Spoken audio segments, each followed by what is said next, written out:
Hola, bienvenidos a Esquina Literaria, soy Yolanda Miranda y estamos leyendo este libro de los Rockefeller. Estamos en la tercera parte que se llama Los Hermanos. Espero que les esté gustando, déjenme sus comentarios. Todavía nos falta mucho por terminar este libro, así que vamos a continuar. En la Lincoln School fue afable y se llevó bien con los compañeros, pero los resultados escolares fueron un desastre. Junior opinaba que la causa era que el chico necesitaba un entorno más autoritario y le envió interno a Loomis. Cuando Winthrop logró aprobar allí el último curso, Abby escribía aliviada a su hermana Lucy: «Gracias a Dios, se ha graduado». Tras un verano de estudios con profesor particular y la intervención de su padre, consiguió también entrar en Yale, pero empezó a desencarrilarse a escondidas del padre.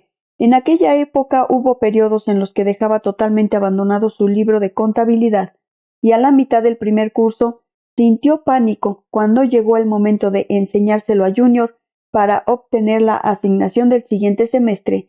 En cierta ocasión su situación era tan agobiante que pensó en robar a otro estudiante para cuadrar sus cuentas, y finalmente, para evitar un disgusto con el padre, pidió a Babs una suma importante que tardó 3 años en devolver. Entró en el curso del 35 y al cabo de un par de desastrosos semestres, lo único que había conseguido era tener que repetir en el curso del 36. Años después, rememorando sus tiempos de estudiante, diría que lo único que había aprendido era a fumar y a beber, aunque esto último no sin dificultades, pues al principio no aguantaba más de 3 copas sin sentirse fatal. Pero como recordaría con tristeza, desgraciadamente después lo superé. Comunicó a sus padres que era inútil seguir estudiando y ellos dieron su aprobación. Conforme se alejaba de New Haven, por última vez marchaba con una sensación de inquietud, pero no se sentía desgraciado. Los términos que los de su edad más utilizaban para definirle eran despreocupado y buen chico, virtudes que no parecían ser válidas ante su familia. Con sus rasgos suaves y armoniosos y sus ojos tímidos, Winthrop era el más guapo de todos los hermanos.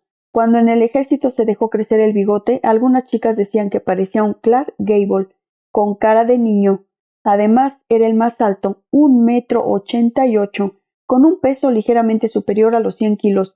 Su talla, aquella masa anclada al suelo, casi le avergonzaba, y coincidía con su padre en que lo mejor de momento era no intentar encerrarla en una oficina. Como alternativa, Junior le procuró un puesto en la Humble Refining Company, la gigantesca filial de crudo de la Standard en Texas.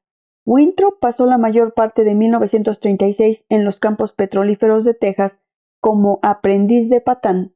Era el primero de los hermanos que se mezclaba con el vulgo, y cuando en cierta ocasión su vida corrió peligro, su padre quiso buscarle un guardaespaldas, pero Winthrop se negó.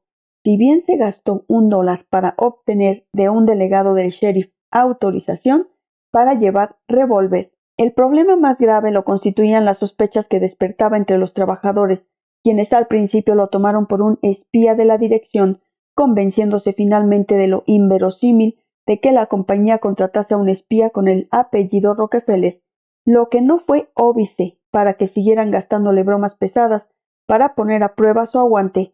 Winthrop supo superar aquellas pegas y al término del primer año en los campos petrolíferos había asimilado todas las fases de la producción de petróleo, equipos de prospección geológica, peón, refino, tendido de oleoductos, y se había ganado el afecto y el respeto de sus compañeros, que ya le llamaban Rock. Para Winthrop fue una verdadera atracción aquel mundo en el que a un hombre se le catalogaba, sin tener en cuenta su apellido, por la rapidez y maestría con que excavaba los pozos para los postes, y en su recuerdo aquel año sería siempre el mejor de su vida. Pero triunfar como peón no era una solución definitiva, y por mucho que le gustase aquel trabajo, él sabía que solo era un simple preludio al destino que le esperaba en Nueva York. Por mucho que congeniara con gente corriente, se sabía irremisiblemente arrastrado hacia el vértice familiar.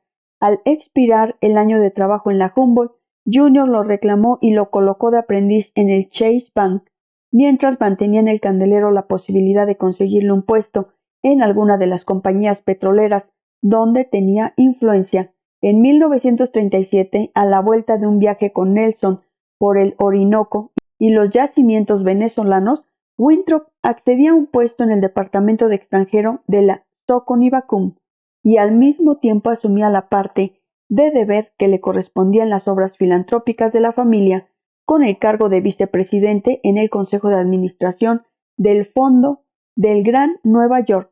Aunque procuraba integrarse en el equipo familiar, le costaba ganarse el respeto. A sus 25 años, casi todos seguían llamándole Winnie, y Nelson, que sabía lo poco que le gustaba el apelativo infantil, continuaba presentándole como mi hermanito Wisi Wisi. Sobre Estados Unidos se cernía la angustiosa expectativa de la guerra y muchos jóvenes, sin saber lo que les aguardaba, posponían sus planes futuros, pero el porvenir de Winthrop era mucho menos problemático que el de la mayoría y podía permitirse seguir desorientado. A su padre le disgustaban tanto los rumores de que bebía y la frecuencia con que Jimmy Fiedler y otros columnistas de sociedad citaban su presencia en el Morocco y otros locales nocturnos, que para él fue casi un alivio que el hijo más polémico se alistase como soldado raso de infantería en 1941.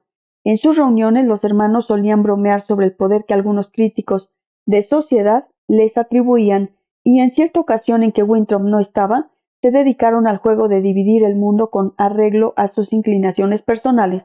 A Nelson le tocó Sudamérica, a John Asia, a David Europa, y así sucesivamente. Uno de sus asociados recuerda que alguien planteó la pregunta, bueno, ¿y a Winnie qué? Y fue Lawrence quien dio la nota chistosa, Winnie o para el ejército. Espero que les haya gustado la lectura del día de hoy de este libro, Los Rockefeller. Los espero en el próximo video para continuar con esta y otras lecturas. Muchas gracias por escuchar.